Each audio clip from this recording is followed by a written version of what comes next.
오늘 영상을 통해서 예배드리는 모든 심령들에게 하나님의 은총과 사랑과 능력이 함께 하시기를 축복합니다. 오늘은 창세기 19장 23절부터 29절의 말씀을 가지고 뒤돌아보면 소금기둥 됩니다 라고 하는 제목으로 말씀을 증거하겠습니다. 창세기 19장 23절 롯이 소알에 들어갈 때에 해가 돋았더라. 24절 여호와께서 하늘 곧 여호와께로부터 유황과 불을 소돔과 고모라에 비같이 내리사. 25절 그 성들과 온 들과 성에 거주하는 모든 백성과 땅에 난 것을 다 엎어 멸하셨더라. 26절 롯의 아내는 뒤를 돌아보았으므로 소금기둥이 되었더라. 27절 아브라함이 그 아침 일찍 일어나 여호와 앞에 서 있던 곳에 이르러. 28절 소돔과 고모라와 그 온 지역을 향하여 눈을 들어 연기가 옹기가마의 연기같이 치솟음을 보았더라. 29절 하나님이 그 지역의 성을 멸하실 때에 곧 롯이 거주하는 성을 엎으실 때에 하나님이 아브라함을 생각하사 롯을 그 엎으시는 중에서 내보내셨더라. 아멘. 인사합니다. 뒤돌아보지 말고 앞으로 나아갑시다. 아멘.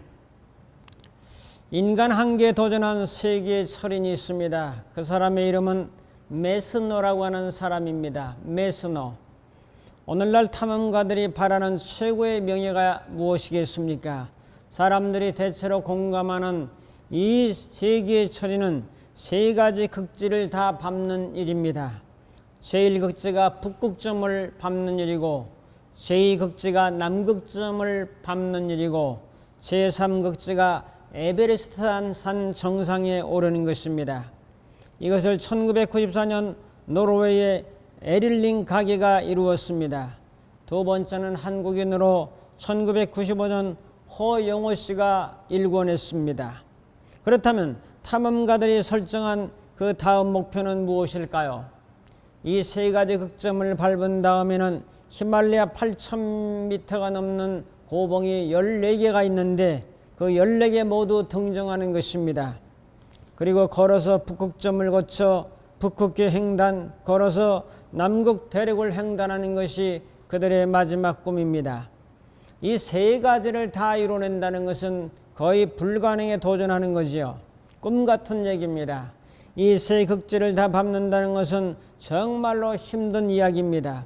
메스너라고 하는 사람은 16년 동안 에베레스트, 난가파르바트, 히든피크, 가샤보름 일봉에 한 번씩 더 올랐으며 8,000m 몽을 모두 18번이나 오른 사람입니다. 그 중에 특히 세계를 놀라게 한 사건은 1980년에 혼자서 에베레스트 산을 산소통 없이 북쪽벽으로 오른 것입니다. 영국인들은 이렇게 말합니다. 신이 주신 인간의 힘으로 처음으로 인간이 에베레스트 산에 올랐다. 1944년 알프스 살로 티롤에서 태어난 오스트리아계 이탈리아인 메스너는 아버지를 따라서 암벽 등반을 시작한 것이 14살 이래 알프스를 2,000번이나 넘게 오르고 100개가 넘는 봉우리들을 초등했습니다. 초등은 일반적인 수준을 뛰어넘는 것을 의미합니다. 그는 8,000m 등정할 때에 처음 2번만 대규모 원정단에 합세했을 뿐 세 번째부터는 혼자 혹은 둘이서 속전속결 알파인 스타일로 올랐고 모두 산소통의 도움을 받지 않고 올랐습니다. 알파인 스타일이라는 것은 산소나 어떤 기구의 도움 없이 자력으로 오르는 등반을 알파인 등반이라고 말합니다. 여러분, 정치한 사람은 정치한 것이 아니라 퇴보한 것입니다. 메스너는 지금까지 방법을 그대로 사용한 것이 아니라 새로운 목표를 가지고 새로운 도구로 새로운 산을 목표로 정하고 끊임없이 도전했기 때문에 그는 세계의 철인이라고 불려지고 있습니다. 새로운 목표를 세우고 항상 전진하는 것이 값진 인생입니다. 그는 이런 말을 했습니다. 누가 먼저 오르느냐보다 어떻게 오르느냐가 더 중요한 것이라고 말합니다. 그는 메슨의 기록은 희열보다는 애로움과 불확실함 그리고 고통으로 가득했다고 고백하고 있습니다.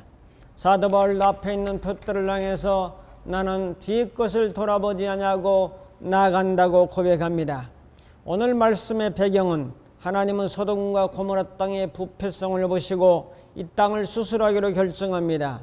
이 땅의 범죄는 하나님을 경외하지 않았죠. 말씀에 대한 불순종이죠. 또 한 가지는 도덕과 윤리가 타락하면서 동성애가 하나의 문화로 자리를 잡고 있었습니다. 잘못된 세상 문화이죠. 하나님은 이 땅을 심판하기로 결정하시고 심판의 전령사로 선사를 보냅니다. 이 땅에는 아브라함의 조카인 롯이 살고 있습니다. 롯은 히브리서에 보면 의로운 사람이라고 말합니다. 이 땅의 죄악을 바라보면서 가슴 아파했던 사람입니다. 현대는 소돔과 고모라 땅과 흡사한 시대 속에 살고 있습니다. 소수의 동성애자들의 인권을 존중해 주어야 한다고 동성애를 옹호하고 차별금지법이라는 민명 아래 법안으로 통과하려고 국회에서 애를 쓰고 있습니다. 동성애는 말세 종말의 심판의 경고인 것을 우리는 알아야 합니다. 경고등을 무시하고 진행하면 반드시 사고가 일어나게 되어 있습니다. 선사들은 롯의 가정에 방문하죠. 롯은 자기 집에 온 손님을 발을 씻을 물을 제공하고 무기병을 만들어서 떡을 제공합니다. 그들은 아주 맛있게 먹었습니다. 낯선 사람들이 동네에 왔다는 소식을 접한 젊은이들이 롯의 집을 포위하고 이 사람들을 내놓으라는 겁니다. 우리가 상관하리라고 창세기 19장 5절은 말합니다. 여기 상관하리라는 말은 동성애를 하겠다라고 하는 그런 선언입니다. 롯은 말합니다. 여기 두 딸을 주겠다. 너희 눈에 좋은 대로 행하라고 대안을 제시합니다.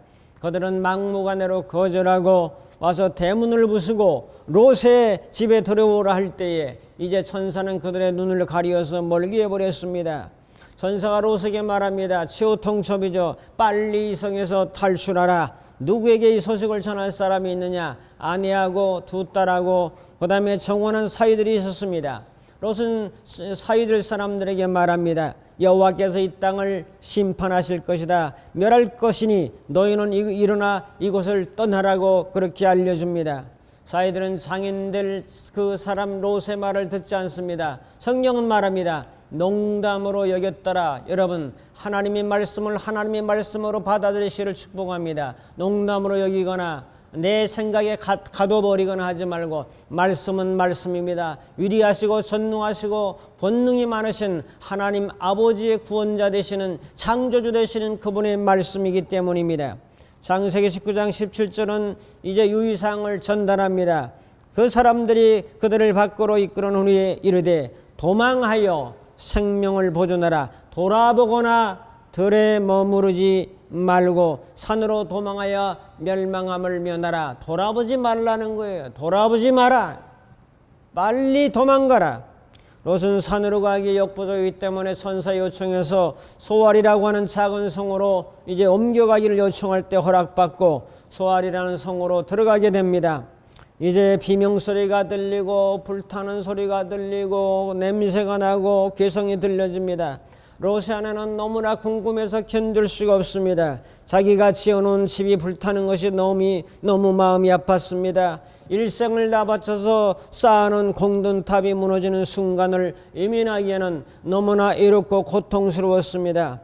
옆집과 찬란했고 정들었던 소돔과 고모라 성을 한 번만이라도 마지막 한 번만이라도 보고 싶은 마음이 간절했습니다. 그 여인은 뒤를 돌아보지 말라고 하는 천사의 경고를 무시했습니다. 그만 뒤를 돌아다 보았습니다. 그 순간 소금기둥이 되고 말았습니다. 지금까지 관광객의 손길이 닿아서 반질반질한 구경거리가 되었습니다. 오늘의 말씀을 통해 주시는 음성을 몇 가지 살펴보면서 은혜를 나누려고 합니다. 첫 번째로 앞을 보고 전진하십시오. 사람이 걸어가는 방향은 전방위적입니다. 그러나 가장 중심은 앞입니다. 전방입니다. 옆도 봐야 되고 또 왼쪽도 봐야 되고 뒤도 봐야 되지만은 중심은 바로 앞으로 되어 있습니다. 창세기 19장 17절에는 돌아보거나 들에 머무르지 말고 도망하여 멸망함을 면하라고 강조합니다. 저는 인생이 자동차 같다고 생각합니다. 전방을 향해서 보고 좌도 보고 우도 보고 후방도 보게 됩니다. 전방위적으로 보긴 하지만 중심은 앞으로 보는 겁니다, 여러분. 그래서 눈은 항상 앞으로 보도록 앞을 향해서 되어 있지 뒤에다 하나님은 눈을 달아놓지 않았습니다. 오늘 말씀은 롯과 아내와 식구들에게 뒤를 보지 말라고 말씀합니다. 왜 뒤를 돌아다 보았을까요? 소돔과 고모라 성에 대한 미련을 두지 말라는 이야기입니다. 심판의 모습을 보면 트라우마가 생길 수가 있습니다, 여러분.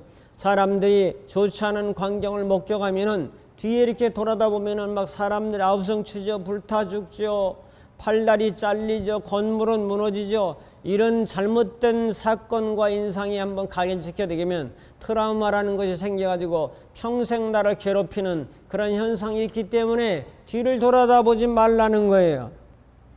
사람은 악몽보다는 좋은 꿈을 꾸는 것이 좋지 않습니까? 이사갈 때도 좋은 꿈 꾸세요라고 인사하기도 합니다. 우리는 다음과 같은 좋은 말이 필요합니다. 우리 생의 인도자는 하나님이십니다. 이분은 우리 주 예수 그리스도입니다. 그분은 나의 구세주이시고 양의 목자이십니다. 그분은 나를 푸른 풀밭으로 맑은 시냇물가로 인도하실 것입니다. 여러분, 롯은 지금 무엇을 따라가야 됩니까? 하나님의 말씀을 따라가야 됩니다. 뒤를 돌아보지 말고 도망하라. 뒤를 돌아다보는 순간 시간을 지체하게 됩니다. 정말 중요할 때는 1초가 중요합니다. 여러분, 올림픽 경기할 때 보면은 1초는 정말 중요합니다. 수영, 마라톤, 육상경기, 단거리, 100m, 200m, 400m 계주 등등 1초의 시간은 너무나 긴 시간입니다. 그래서 그 사람들은 0.001초를 따집니다. 여러분, 그런 면에서 지체하면 안 됩니다. 롯의 식구들은 앞으로 달려가야만 했습니다. 1초의 방심도 큰물입니다. 내 인생의 앞을 향해 가는 것이 얼마나 중요합니까, 여러분? 여기에 1초라도 정말 중요한 시간이죠. 1초 광음 불가경이라 1초의 시간이라도 정말로 아껴 써야 된다는 얘기죠. 이스라엘 백성들은 애굽에서 나왔습니다. 그들은 60만 명이 나왔고 이것은 있을 수 없는 대민족의 대이동이었습니다.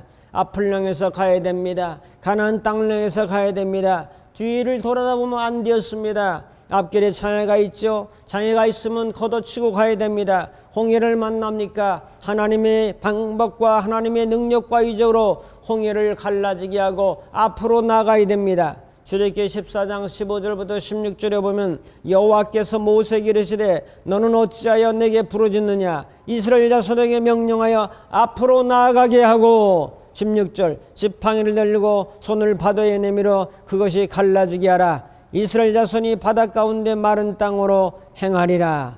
여기 뭐라고 말합니까? 앞으로 나아가게 하라. 신앙은 전진입니다.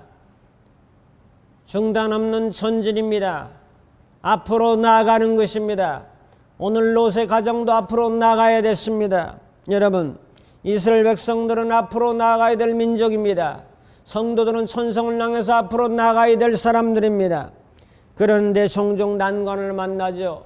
홍해바다도 만나죠. 요단강도 만나죠. 여리고성도 만나죠. 어려움이 없다는 것은 아닙니다.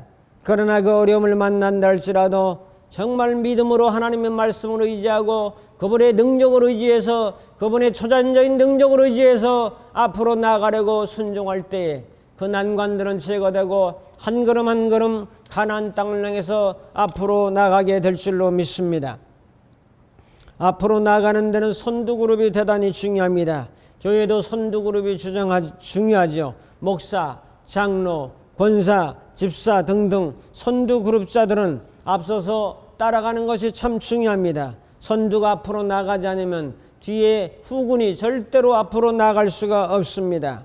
여러분, 여리고성을 만난다 할지라도 하나님의 놀라운 능력과 은혜로 이 성을 이제 무너뜨릴 수 있다는 사실을 굳게 확신하고 말씀을 순종해서 돌고 마지막에는 열쇠받기 힘들고 어렵고 쓰러질 지경이라도 돌아설 때 마지막 함성은 승리 함성으로 바뀌었고, 그 함성은 여리고 성을 무너뜨리는 기폭제적인 놀라운 역사를 일으켰던 것을 우리는 믿습니다. 1961년 9월 30일 이화여대 총장했던 김환란 박사가 임하는 날이었습니다. 임식의 분위기는 그의 임을 아쉬워하며 흐느끼는 소리가 들렸고 매우 침통했습니다. 마침내 김환란 박사님이 단상에 딱 올라왔습니다. 단상에 오르자마자 민요를 부르기 시작합니다. 니나노 닐리리야 닐리리야 니나노 얼싸 좋아 얼씨구 좋다. 이 노래를 부르니까 침통했던 그 임식장이 갑자기 웃음바다로 바뀌고 말았습니다. 이어서 그는 담담하게 임사를 낭독하다가 이렇게 마무리를 짓습니다.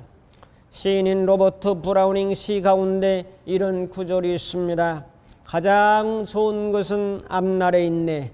맨 처음에 일은 오직 그것을 위하여 있나니. 이 시는 저의 경우와 똑같습니다. 저 역시 학교를 그만두고 가는 것이 참으로 아쉽지만 이것으로 인생을 끝맺는 것이 아니라 저는 다만 더욱 나은 미래를 향해서 전진하기 위해서 학교를 떠나는 것입니다. 이것은 연세 드신 총장이 떠나가는 것은 더 나은 미래를 향해서 앞을 향해서 나아가라는 그런 해석을 던져준 것입니다.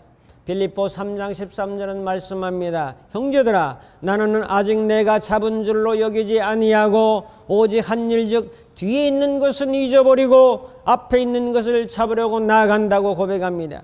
성도 여러분, 여러분은 앞으로 전진하는 신앙으로 살기를 축복합니다. 천성을 향해서 나가자고 우리는 이제 늘 찬송하잖아요. 천성을 향해 가는 성도들아 앞길의 장애를 두려 말아라. 성령이 너를 인도하시리니 왜 지체를 하고 있느냐. 앞으로 천성을 향해 나가세. 천성문만 바라고 나가세 라고 우리는 찬양하지 않습니까 여러분? 활시는 표적을 향해서 앞으로 나아갑니다. 자동차는 목적지를 향해서 앞으로 나아갑니다. 이스라엘 백성들은 가나안을 향해서 앞으로 나아갑니다. 내 인생도 목적지를 향해서 하나님의 나라를 위해서 나아갑니다. 앞으로 나가는 진취적이고 긍정적이고 적극적인 자세가 중요합니다. 이런 자세로 나아가는 모든 신앙인들이 다 되기를 주의 이름으로 축복합니다. 두 번째로 뒤를 돌아보면 소금기둥이 됩니다. 창세기 19장 26절 로세안의 이름을 전 모릅니다. 성도 모릅니다. 중요한 것은 뒤를 돌아다보지 말라는 경고에 주의를 기울이지 않았다는 교훈을 받습니다. 그녀는 호기심이 많은 감성적인 사람이었을 겁니다. 급히 도망하고 있는 상황에서 뒤에서 울부짖는 사람들의 소리가 들립니다. 건물이 무너지고 불타면서 쾌쾌한 연기 냄새가 진동을 합니다. 자기가 일궈냈던 양과 소와 염소리 타죽으면서 울고 있고 고소한 고기 굽는 냄새도 코끝을 자극했습니다. 내가 집에서 쏟은 정성과 사랑이 불타버린다는 것을 용납하기란 죽을 만큼 힘들었습니다.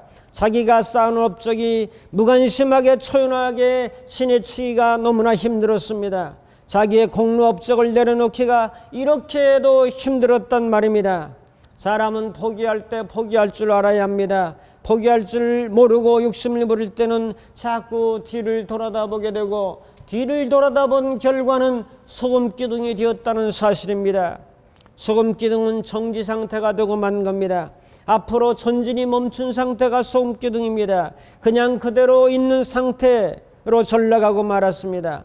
마음의 소금기둥도 있겠죠. 마음과 정신이 멈춰있는 상태의 사람들은 내 마음이 소금기둥이 된 겁니다. 정서적으로 성장하지 못하고 5, 6세의 감성으로 살아가는 소금기둥의 정서인들도 꽤 있습니다. 안타까운 일이죠. 물질에 대한 욕망과 욕심과 자기가 쌓아놓은 공로의 탑을 내려놓지 않으면 이렇게 앞으로 달려가지 못하는 소금기둥이 된다는 사실을 우리는 기억해야 될 것입니다. 롯의 아내는 뒤의 것에 대한 욕망이 너무 많았습니다. 뒤의 것을 잊어버리고 달려나가는 진리를 터득하지를 못한 거죠. 오직 한 일, 즉 주에 있는 것은 잊어버리고, 바울은 뒤에 있는 일은 잊어버리고 앞에 있는 부름의 상을 향해서 나아간다고 고백합니다. 자신의 남은 구원을 위해서 과거에 집착하지 말고 앞만 보고 나아갔습니다. 과거에 집착하는 자는 전진이 없습니다. 우리는 지난날의 잘못된 것, 상처와 아픔과 고통과 괴로움을 잊어버리고 희망찬 내일의 태양을 바라보면서 앞으로 전진하는 것이 롯의 아내가 우리에게 준 뒤를 돌아다보지 말라는 교훈인 것입니다. 누가복음 9장 62절에도 말씀합니다. 손에 쟁기를 잡고 뒤를 돌아다보는 자는 하나님의 나라에 합당치 않다. 하나님께서 믿음에서 뒤로 물러간 사람들은 기뻐하지 아니하겠다라고 히브리 10장 38절에도 말씀합니다.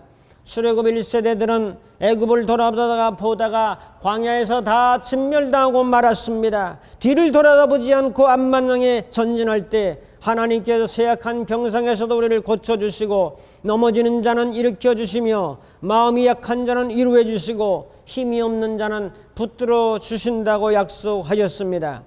어느 신문기자가 노년에 켄터키 프라이드 치킨으로 성공한 커넬 샌더스에 대한 이야기를 썼습니다. 그리고 그는 맨 마지막에 이렇게 썼습니다. 당신이 65세가 안 되고 천번이 넘는 거절을 당해본 적도 없고 남은 돈이 105불 12만 원보다 많이 있다면 당신은 커넬 샌더스보다 훨씬 조건이 좋은 사람입니다. 지금까지 꿈꿔오던 것이 있다면 다시 한번 도전하고 시도해보지 않겠습니까? 그는 실패해도 도전하고 전진했습니다. 이제는 당신이 도전하고 전진할 차례입니다. 뒤를 돌아다보는 것은 과거의 매인인 것을 의미합니다. 뒤를 돌아다보는 것은 자신의 업적이나 사건을 돌아보는 것입니다. 좋은 추억을 돌아보는 것은 내일의 기폭제가 될 수가 있습니다. 좋은 사건이나 추억을 되돌려보는 것은 내일의 계단을 오르는 좋은 경험을 쌓는 그런 중요한 단서가 될 수 있습니다. 그러나 상처와 아픔과 고통과 괴로움과 트라우마나 부정적인 요인들을 돌아보는 것은 여러분들의 발을 족쇄로 채우는 것과 같습니다. 희망이란 본래 있다고도 할 수 없고 없다고도 볼 수 없는 겁니다.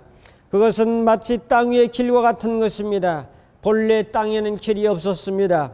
한 사람이 먼저 가고 다음 사람이 그 뒤를 따라가고 걸어가는 사람이 많아지면 곧 길이 되는 것입니다. 그렇습니다. 희망은 처음부터 있었던 것이 아닙니다. 아무것도 없는 가운데서 생겨나는 것이 희망이 아닙니다. 희망은 희망을 갖는 자에게만 존재합니다. 희망이 있다고 믿는 사람에게는 희망이 생기는 것이고, 희망이 없다고 생각하는 사람은 희망이 생기지 않습니다. 우리나라 최초의 국제회의 통역사로 불렸던 최정화 교수는 14살부터 그의 꿈이 그의 일생을 움직였습니다. 나는 세계 최고의 이제 통역사가 되겠다. 그래서 그는 28년 동안 68개국을 다니면서 세계 정상들은 물론 수천 명의 최고 리더자들에게 통역하면서 만났습니다. 그리고 그 세계 유명한 정상들에게 공통점을 발견했습니다. 그것은 어릴 때부터 가슴에 큰 꿈을 가지고 있었다는 사실입니다. 그녀가 14살 때 세계 최고의 통역사라고 하는 꿈을 가졌을 때 그녀를 꼴찌에서 벗어나게 해줄 수 있는 힘이 되었다고 합니다. 청소년에게 필요한 것은 공부법이나 입시 전략이 아니라 큰 꿈을 가슴에 품는 것입니다. 흔들리고 방황하고 공부하기 싫어하는 청소년들에게 나침반 역할을 하는 것은 바로 꿈입니다. 마음속에 품은 꿈이 있을 때 방향은 방황은 멈춰지게 됩니다. 미래를 책임질 아이들에게 미래에 대한 꿈을 꾸게 하는 것, 그것이야말로 가장 아름다운 참된 교육이 될 수 있습니다. 촉구합니다. 뒤돌아보지 마십시오. 앞만 보고 달려나가십시오. 미련과 상처와 괴로움의 과거를 가지고 매이면 소금기둥이 되어버립니다.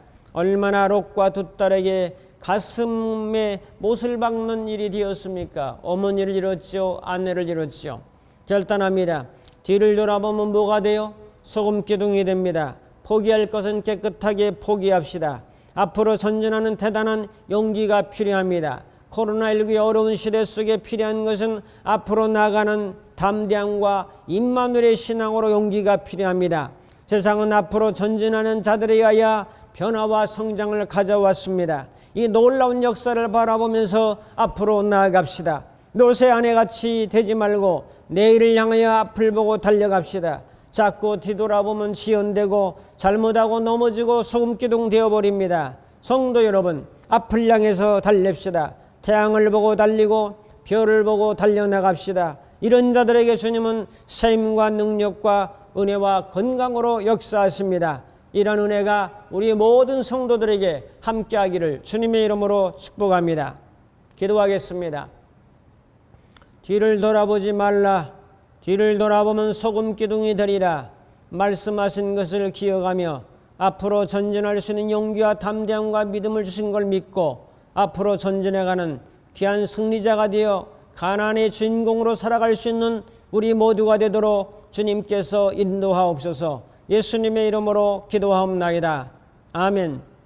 이제는 우리 주 예수 그리스도의 무한하신 은혜와 하나님 아버지의 극진하신 사랑하심과 성령님의 감화 감동 인도 충만 교통하심이 뒤를 돌아보지 아니하고 앞으로 전진하기로 결단하는 모든 심령들 머리머리 위에 저들의 가정과 섬기는 교회와 이 나라의 민족 위에 이제부터 영원토록 함께 있을지어다. 아멘.